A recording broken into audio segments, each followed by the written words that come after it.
All right, frogs once again. Check out the first frog video I did right up here. It's like one of my favorite decks ever. This is the 2.0 version, baby, because we got a lot of new frogs from Bloomburrow. But first off, we'll start with our 4 copies of Jade Avenger, because I love Jade Avenger.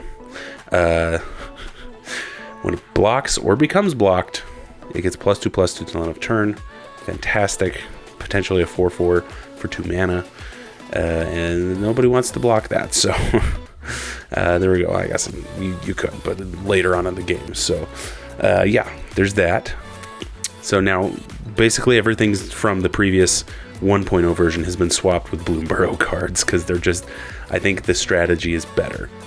And I have never been more serious about creating a deck in my life. I spent so much brain power on this thing, and maybe that's a bad thing, but this is a deck proposal, so hopefully you guys can tell me what I did wrong and what can improve the deck, because it's so important. I don't know why this deck is so important to me, but this is the deck I want to play. This is my deck, right? But yeah, so let's go into it. Sun Shower Druid. When it enters, put a +1/+1 counter on target creature and gain a life. Fantastic. Pond Prophet. When it enters, we'll draw a card. Bellowing Crier. When it enters, we'll draw a card, then discard a card. And then here's where the strategy comes in. Oh, I guess we'll go Tree Guard Duo. When it enters, target creature gains Vigilance and +X/+X, where X is the number of creatures we control. Very important. And if you see the theme, when everything enters, something happens, except for Jade Avenger. So enters, something happens, and that's where the triggers come in. So we got Sticky Tongue Sentinel, it's got Reach, and when it enters, we'll return another permanent we control to our hand to be able to trigger those things again. So we're just going to recycle things over and over and over and over and over again, and we're going to control the board while doing it. So to do that, we're going to have Unsummon, which of course is going to return a creature to its owner's hand, so that'll be our creatures and an opponent's creatures. Curfew, that kind of gets around the hexproof stuff, so each player chooses a creature they control and returns it to their hand, so that's very important. And then Runaway Together kind of does the same thing, but it targets creatures, and so we return things to hand, which is just obnoxious for our opponent, but really good for us, because we're going to be drawing cards and triggering things over and over and over again. And Spell Pierce controls opponents even more, counters non-creature spells. And I guess this could also be replaced with like a counter spell, just a straight up counter spell to just control better. And then we got Polywallop. This is my favorite card ever. It costs 1 less for each frog we control, and target creature we control deals damage equal to twice its power to creature we don't control. So we can get rid of creatures as fast as they come out, essentially, hopefully. Yeah, so we should have, there's 22 creatures in the deck, so there's just so many things we're going to be triggering and triggering and triggering, which I really like in controlling the board. And then for lands, we got 8 forests, 7 islands, 3 Thornwood Falls, which gains life when it enters, or it gains us a life, and it taps for green and blue. And then 1 Hidden Cataract. Probably don't need it, but you can pay 4 and a blue and sacrifice it to discover 4. So that's at the very end. If we really need something, we can discover 4, hopefully get something really good out. So there's all that. On our sideboard, we've got Blue Elemental Blast. That'll replace the counter spells if we're against a red deck. Evolution Charm acts as a really good charm type effect with lots of options.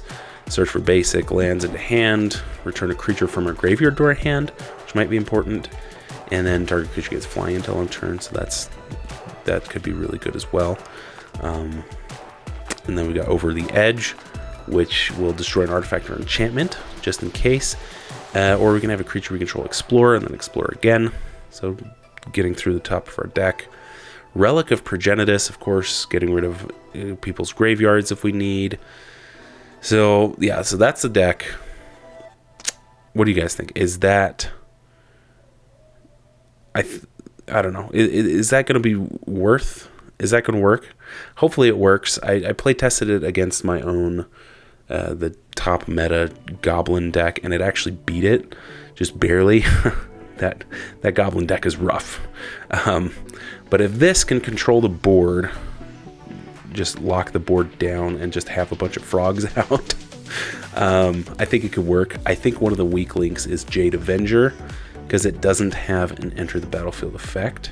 So maybe this could be swapped. I actually have some ideas for that. So it could be a combination or just some of.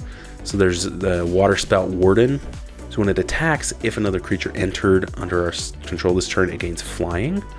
And it's a 3/2, so that could potentially be good and potentially swap the Bushido frog. And then there's Sky Skipper Duo. When it enters, it basically flickers something. And so that could be cool with the enter the battlefield effects as well. And it's a 3/3 flyer. So I don't know. So it could be a combination of both of these, maybe just 4 of these and none of these, or 2 of these, 2 of these, 1 of these, 3 of these. I don't know. What do you guys think? Do you think Jade Avenger could be a weak link? I think it's a really strong frog, and I really love it. That's why it's in the deck. But I don't know if that weakens the deck from that point on, because it's going to be able to return things to hand constantly, return opponents' things to hand constantly. And it's just a good time. I really, really like what the deck can do, and I like that we're drawing so many cards over and over and over again, and getting so much value out of those enter the battlefield effects. So yeah. So what do you guys think? What do you guys like? You guys like frogs? I like frogs. Check out that TCGplayer affiliate link if you like all of these frogs and want to purchase them. I actually am missing one Bellowing Crier, so I need to go find that somewhere. But if you also need a playmat or any frog proxies, potentially, that would be really cool. I think you should do this, Milkman Proxies. You could check out Milkman Proxies below as well. They do playmats and proxies and such, and they're just really good. But anyway, let me know what you guys think of this deck proposal, and let me know how serious you are about this deck, because I'm very serious about this deck. Oh man. Okay, anyway, thanks for watching. I'll see you guys next week for your weekly dose of magic.